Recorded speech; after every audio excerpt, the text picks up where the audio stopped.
What's Christ's view of the law? So I want to look first just at Christ's view of the law, and then contrast that with Paul's view of the law, and then come back to the question of law and culture. What does Jesus say? In Matthew chapter 5, verse 17, Jesus says this. Okay, get over to the page here. Do not think that I have come to abolish the law or the prophets. Jesus said, I did not come to abolish the law or the prophets. I did not come to abolish them, but to what? Fulfill them. Okay, I did not come to abolish the law, but to fulfill them. I tell you the truth, until heaven and earth disappear, not the smallest letter, which is a yod, a y letter, it's half a letter, or the least stroke of the pen, a jot or tittle. Does anybody remember what King James used to say? A jot or tittle will pass from the law till all be fulfilled. A tittle is a serif. Do you guys know serif versus sans serif fonts? Like Arial is sans serif, whereas a Times New Roman, have you seen the little serifs that come off the letters on the, the T's and the P's and all this stuff? They'll have the little serifs on them, things like that. The serif is what's called a tittle. It's just a little wingding that comes off the letter. And he says not the smallest letter, even a wingding will come off these till the law is fulfilled and stuff. So actually, yeah, okay, I'm sorry. He didn't really say it like that, but okay. So how does Jesus defend himself against Satan?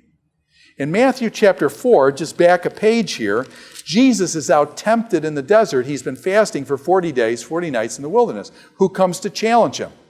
Satan comes to him and says, hey, Jesus, you've been fasting for 40 days. You hungry, Jesus? You got some stones here, Jesus. Why don't you turn these stones into bread? And does Jesus say, Satan, I know who you are. Watch this. I'm going to blink my eyes and your molecules are going to go like on each galaxy of that. I'm going to just bam, and you're out of here. Okay, no, he didn't do that. What did Jesus do? Turn these stones into bread? Jesus says what? Man does not live by what? By bread alone. But by what? But by every word that comes from the mouth of God.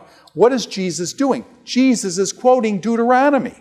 Jesus is quoting Deuteronomy. Turn these stones to bread, Satan says. Jesus said, man does not live by bread alone. He's quoting Deuteronomy 4 to Deuteronomy 8 in that section there. Satan takes Jesus up to a mountain, to the top of the pinnacle of the temple, to the highest point of the temple, and says, Jesus, throw yourself down because, and by the way, does Satan quote Scripture? Satan actually quotes Scripture and says, Jesus, throw yourself down. It says in the book of Psalms that his angels will bear you up. Jesus turns to Satan and says, no, I'm not going to throw myself down. You shall not do what to the Lord your God? You shall not test or tempt the Lord your God. Where's that come from? The book of Deuteronomy. He's quoting again the book of Deuteronomy saying, you shall not tempt the Lord your God. Finally, Satan takes him up to the highest mountain, possibly Mount Hermon or something. Highest mountain, shows him all the kingdoms of the world, says, bow down and worship me, and I'll give you all these kingdoms will be yours. Jesus says what? You shall worship the Lord your God, and him only shall you serve. Is he quoting Deuteronomy chapter 5 now to the 10 Commandments? All 3 times when Jesus goes to defend himself against Satan, he quotes from Deuteronomy to defend himself. Christ uses Scripture to defend himself against Satan. Question, do we need to use Scripture to defend ourselves against Satan? Seems to make sense, okay? Jesus uses Deuteronomy all 3 times in the temptation of Christ to defend himself.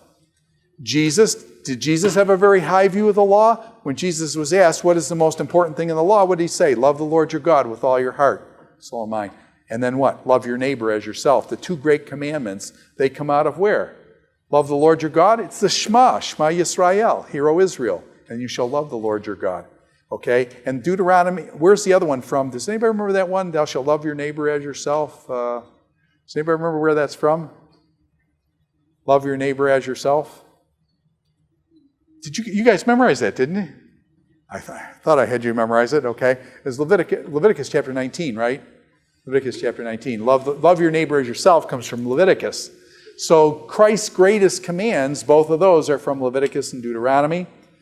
The permanence of the law, Jesus says, heaven and earth will pass away, but what? The law, not a jot or tittle, will pass from the law until all is fulfilled. So the law is permanent. The permanence of the law, Jesus affirms that as well. Now, does Jesus critique the law? Some people look at the Sermon on the Mount here, and the Sermon on the Mount can be interpreted different ways, and there's a whole literature actually on the Sermon on the Mount, just hundreds of different ways, of wonderful ways of meaning in the Sermon on the Mount. But one of the ways of looking at it is Jesus says, you have heard it said of old time, thou shalt not kill. But I say unto you, whoever is angry at his brother without a cause committed murder already in his heart. So what does Jesus do? Jesus takes the law and drives it into the heart. Jesus takes the law and applies it to the heart. His objection is not to the law itself, but his objection is to the Pharisaic misinterpretation of the law. His objection is not to the law itself, but to the Pharisaic misinterpretation of the law. And he drives it into the heart. So he says, what? You have heard it said, thou shalt not commit adultery. Thou shalt not commit adultery. Jesus says, whoever looked on a woman lustfully has committed adultery already in his heart. So is Jesus affirming the law by driving it into the heart and saying that the very motives count here? So does Jesus have a very high view of the law? And if a person's a Christian, are you going to have a high view of the law? If you're a Christ follower, did Jesus have a very high view of the law? So that's my point here. Now, what about Paul? Paul, if you go over to chapter in Galatians, Paul that brings up this law and gospel thing in Galatians chapter 5, verse 4. I just want to read this verse for you. Is Paul so positive on the law? Paul says, you who are trying to be justified by the law have been alienated from Christ. Let me read that again. You who are trying to be justified by the law have been alienated from Christ. In other words, if you try to use the law to be justified, then you're alienated from Christ. So there's this tension between Christ and the law. And have been alienated from Christ. You have fallen. If you use the law like that, you've fallen away from grace. So that's really kind of a negative thing in the law, that the law actually takes you away from Christ. So Paul in the book of Galatians is going to have some problems with the law. Now you say, well, is Paul negative on the law? And the answer is no, because if you go over to Romans chapter 7, verse 12, Paul says the law is holy, righteous, and good. So Paul in Romans says that the law is holy, righteous, and good. But in Galatians, he tells them if they use the law to earn their salvation that way, that then grace is of no good to them, and they've actually taken them away from Christ. So there's this tension in Paul in terms of the goodness, holy, righteous, and good law, and this law that he talks about in Galatians, and he gets pretty negative. The condemnatory nature of the law in Galatians chapter 3, just turn over the page here, 3:10. It says, all who rely on observing the law are under a curse. For it is written, cursed is everyone who does not continue to do everything written in the book of the law. Clearly, no one is justified before God. No one is justified before God by the law. Because why? No one is justified by the law because the righteous will live by what?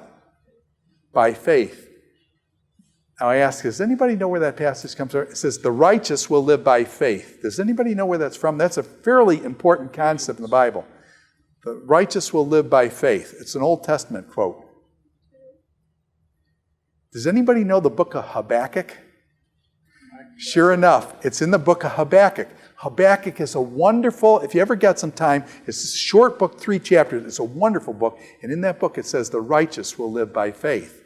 But by the way, you know somebody else who's also righteous will live by faith. Paul says the law never justified anybody. The law never justified anybody. Let me read that Romans 4:3 contrast over there with Romans 4:3. Paul says this. What does the scripture say?